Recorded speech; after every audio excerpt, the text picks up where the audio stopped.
Good morning all the friends. आज का जो हमारा क्वेश्चन है वो एचसीएफ एलसीएम बेस्ड क्वेश्चन है।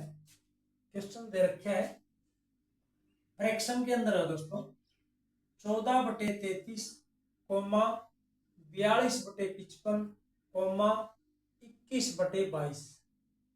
जब भी फ्रैक्शन के अंदर आपको एचसीएफ निकालना हो, इसका मैं आपको पहले एक बार शॉर्टकट बताता हूं। न्यूमिनेटर जो भी आपको दे रखे हैं दोस्तों 14, 42 और 21, न्यूमिनेटर का निकाल दो आप एचसीएफ। और जो डिनोमिनेटर नंबर दे रखे हैं 33, 55 और 22, मीन्स डिनोमिनेटर का निकाल दो आप जो एचसीएफ के अपोजिट, मतलब कौन, एलसीएम।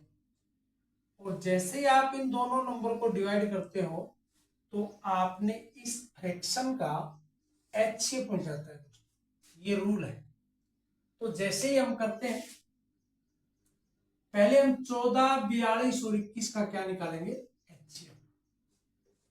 14, 42 और 21। देखो दोस्तों, यहां पर दो मेथड है एचसीएफ निकालने के। पहला मेथड है बाय डिवीजन मेथड और सेकंड है बाय कॉमन फैक्टर। जैसे आप 14 को ब्रेक करते हो तो आप ब्रेक कर सकते हो 2 × 7।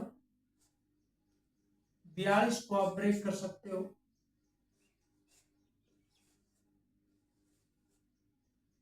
2 × 7। 2 सत्ते 14, 14 3 42। और फिर आप 21 को ब्रेक कर सकते हो 3 × 7। अब इसमें तीनों के अंदर आप कॉमन नंबर देख लो क्या है दोस्तों, जो कि सभी में नजर आ रहा है वही कॉमन फैक्टर होता है। क्योंकि दो सभी में नहीं है, यहाँ 7 कॉमन फैक्टर है, तो 7 एक हाईएस्ट कॉमन फैक्टर में काउंट करेंगे।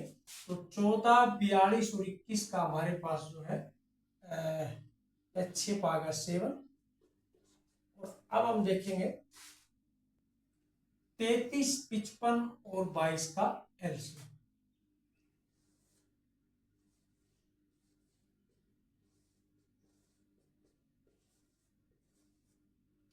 देखो दोस्तों, एक मेथड तो ये है कि बाई पार्टीशन कर करके आप जो है ना 11 से डिवाइड होगा।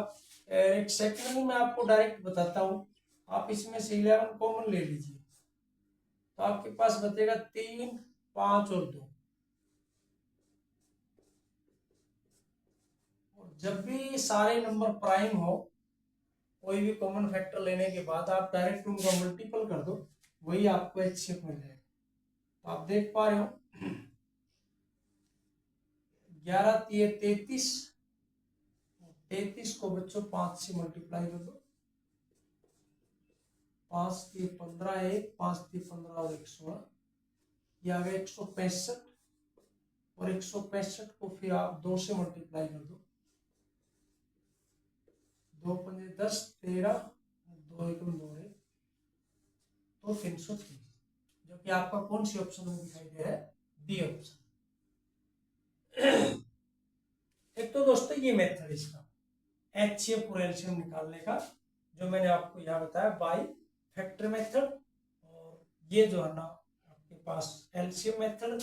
एलसीएम के अंदर जो है ना कॉमन नंबर को आप अलग लीजिए और उसके बाद 1 बाई 1 सारे आपके पास प्राइम नंबर आ गए, उन सभी का जो मल्टीपल है वो क्या आ जाएगा आपके पास, एलसीएम।